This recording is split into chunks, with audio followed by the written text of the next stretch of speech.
Anga turun dari sepeda motor Aditya tepat di depan kampusnya. Pagi ini memang untuk pertama kalinya Aditya mengantar Anga ke kampus. Tapi kalau dihitung, pernikahan mereka baru 3 hari yang lalu, jadi wajar saya kalau baru kali ini Aditya mengantar Anga. Lagi pula kemarin Aditya juga sudah menjemput Anga pulang kuliah. Belajar yang rajin, sebentar lagi kamu skripsi. Iya mas, Anga menyerahkan helmnya pada Aditya. Nanti sore mas nggak bisa jemput karena ada urusan sebentar. Kamu pulang sendiri nggak apa-apa kan dek? Nggak apa-apa mas, Anga udah tahu jalan pulang kok. Ya susah mas berangkat dulu. Iya, mas hati-hati. Anga menyambut tangan Aditya yang terukur ke arahnya. Sekarang Anga sudah mulai terbiasa untuk mencium tangan suaminya baik berangkat ataupun pulang kerja. Anga masih menatap kepergian suaminya sampai tak terlihat lagi dari jangkauan matanya. Cie yang diantar suami, Caca datang langsung menyenggol bahu Anga dengan bahunya sendiri. Apaan sih? Anga tampak malu-malu. Halah nggak usah malu gitu. Wajah lo jelek kalau lagi tersipu kayak gitu, ledek Caca membuat Anga semakin malu dibuatnya. Tapi aku mau cerita sama kamu kak. Ayo buruan duduk dulu. Anga menarik Caca duduk di dekat parkiran. Ada apa sih? Penting banget ya, Caca penasaran. Kamu tahu nggak? Enggak, Caca menggeleng dengan polos. Plak, Anga memukul lengan Caca karena kesal sahabatnya itu tak menanggapi antusiasmenya untuk bercerita. Ah nggak seru, kesal Anga. Ya udah buru, apaan?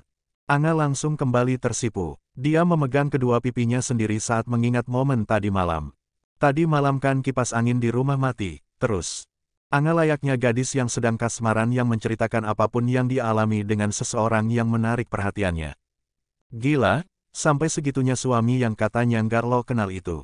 Anga mengangguk dengan pelan. Dia juga tidak tahu kenapa Aditya memperlakukannya dengan begitu baik. Kayaknya suami lo serius deh dengan omongannya kemarin. Ya walaupun pernikahan kalian baru beberapa hari, tapi dia udah menunjukkan perhatiannya loh nggak. Apa nggak satset itu namanya? Hah, Anga tak mengerti maksud Caca. Cek, otak lo cuma pinter buat mata kuliah doang. Buat kayak gini lo malah hahehe aja. Caca menyentil kening Anga sedikit keras. Maksud gue, karena mungkin dia pria yang udah dewasa dan matang, dia udah nggak mau main-main lagi. Dia beneran serius sama lo dan perhatian-perhatian kecil yang lo bilang itu, mungkin aja itu cara dia untuk menunjukkan perasaannya sama lo. Apa iya kak? Anga masih ragu. Pertanyaan macam apa itu? Caca mencibir Anga. Harusnya lo seneng dong kalau suami lo mau belajar menerima lo. Iya sih, tapi apa? Jangan bilang lo masih mengharapkan si Aldo. Caca menatap tajam pada Anga. Anga terdiam. Dia bingung dengan perasaannya sendiri. Dia sudah memendam cinta untuk Aldo sejak masuk kuliah. Cintanya tak pernah tergeser walau Aldo sendiri tak pernah tahu perasaan Anga. Tapi selama 3 hari ini Anga menjadi istri Aditya, Anga benar-benar melupakan Aldo. Bahkan saat Caca menyebut Bama Aldo, malah terasa asing di telinga Anga. Enggak lah kak, aku lagi berusaha untuk menerima semua ini. Bukan karena dia. Syukur deh kalau lo punya pikiran kayak gitu. Tapi gue bingung kak, gue harus mulai dari mana, sejak kemarin memang itu yang menjadi pikiran Anga. Dia ingin belajar menjadi istri yang baik tapi tidak tahu harus bagaimana. HP lo mana? Masih normal kan? Anga hanya mengangguk dengan pelan. Ya lo cari dong di internet. Gimana cara jadi istri yang baik? Belajar masak, beberes rumah, siapin baju suami, siapin kebutuhan suami, termasuk kebutuhan batin. Gitu aja masa nggak tahu sih, bibir Caca nerocos sambil menghitung apa yang harus Anga lakukan dengan jarinya.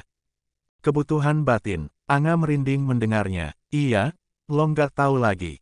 Ya tahu, tapi apa bisa? Anga ragu sekaligus takut. Dia tidak pernah membayangkan menikah di usianya yang sekarang apalagi harus melayani kebutuhan suami yang satu itu. Ya nggak sekarang juga, tapi pelan-pelan aja. Kalau lo udah benar-benar bisa menerima pernikahan kalian dengan ikhlas, lo coba deh itu. Lagian suami lo udah dewasa banget, udah matang ibaratnya. Apalagi dia punya istri yang sah dan halal untuk disentuh. Emang lo mau kalau suami lo jajan di luar? Ya nggak maulah kak. Tolak Anga dengan cepat. Nah tuh tahu. Tapi ngomong-ngomong, kok kamu tahu banget soal rumah tangga? Kayak udah pengalaman aja. Kan gue lihat nyokap gue yang setiap hari melayani bokap gue dengan sepenuh hati. Gimana sih lo nggak? Anga mendadak sedih, dia tidak pernah tahu hal itu karena dulu dia masih kecil saat masih punya orang tua. Jadi dia tidak tahu apa saja yang dilakukan mamanya untuk papanya. Sorry Nga, gue nggak bermaksud bikin lo sedih, Caca menyadari ucapannya. Nggak apa-apa kok Kak, tapi makasih banyak karena aku jadi tahu apa yang harus aku lakukan setelah ini. Nah gitu dong, semangat buat jadi istri yang baik. Caca terlihat begitu bersemangat melebihi Anga. Istri? Siapa yang jadi istri? Kedua wanita yang sedang membicarakan bab rumah tangga itu dikejutkan dengan kedatangan seseorang.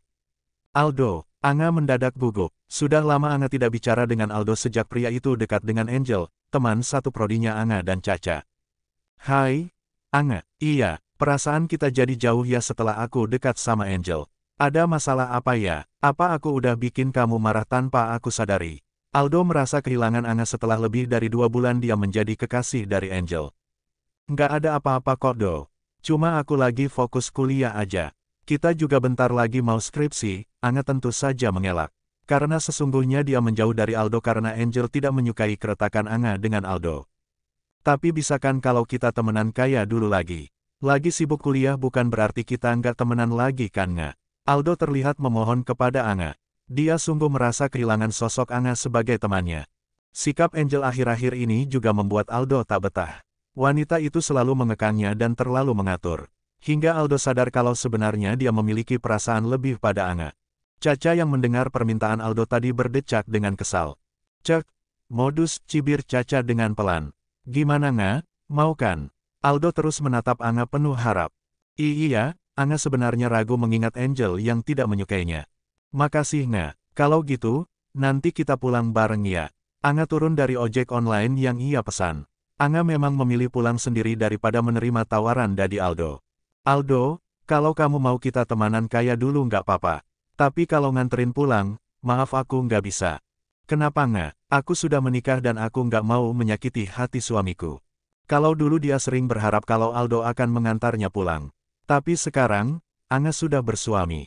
Meski belum ada cinta di antara mereka, tapi Anga tetap menjaga dirinya. Dia tidak mau mengecewakan Aditya yang sudah begitu baik kepadanya. Sudah sepatutnya Anga menjaga jarak dari lawan jenis karena statusnya saat ini. Anga masuk ke dalam rumahnya yang masih sepi. Aditya tentu belum pulang jam 4 sore begini. Anga menatap ke setiap sudut ruangan. Rumah yang dikontrak Aditya itu memang kecil, tapi terlihat rapi, bersih dan nyaman. Masih kurang apa sebenarnya? Anga yang sudah tak punya apa-apa, kemudian dibawa Aditya ke rumahnya yang menurutnya lebih dari cukup daripada tidur di jalanan. Belum lagi Aditya yang begitu perhatian dan selalu bersikap baik padanya. Anga melirik sapu yang ada di dekat pintu dapur.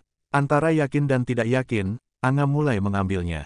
Harus dari mana dulu? Dari belakang ke depan, apa depan ke belakang? Anga menggaruk kepalanya. Anga mulai melakukan pekerjaannya menurut instingnya saja.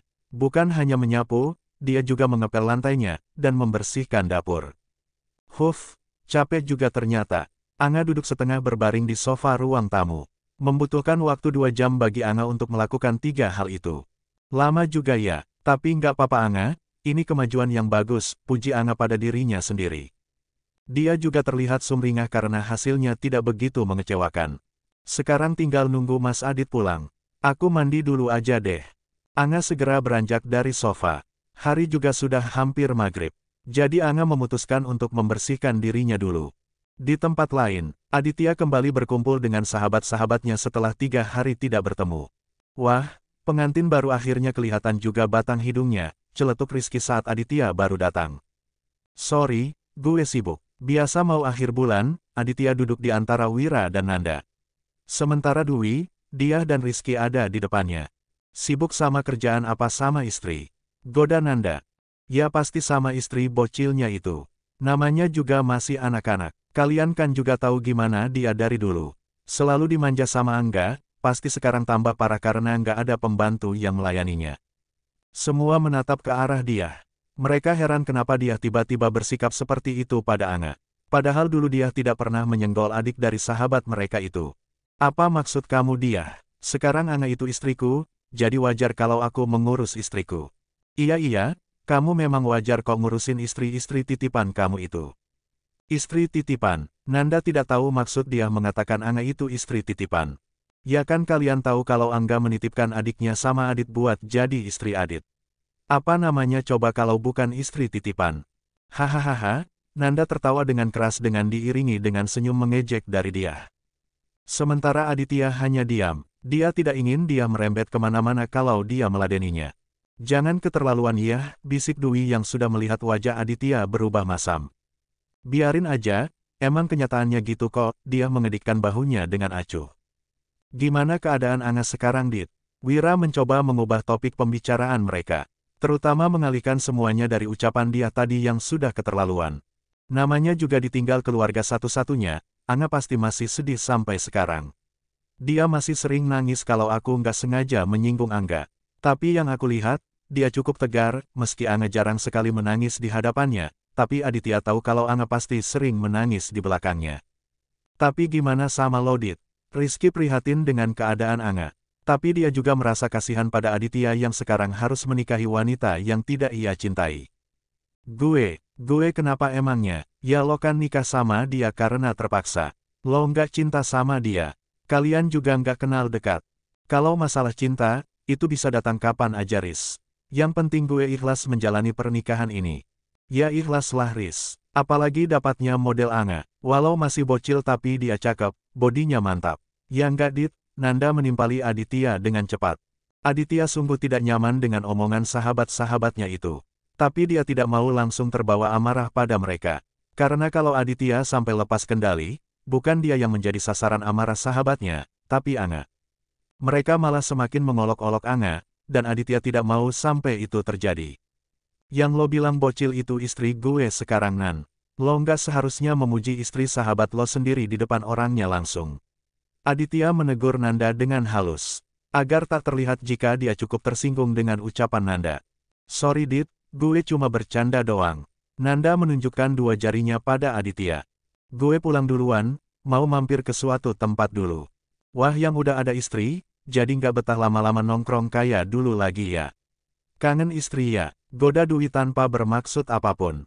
Bisa aja lo, Wi, Aditya memakai jaketnya lebih dulu. Dit, lo tahu nggak kalau Mayang bentar lagi balik? Aditya yang sedang mengancingkan jaketnya mendadak berhenti. Dia menatap dia dan yang lainnya dengan penuh tanya. Jadi lo nggak tahu? Dari wajah Aditya yang terlihat terkejut. Dia menebak kalau Aditya tidak tahu apa-apa tentang kembalinya sahabat mereka yang satu lagi itu.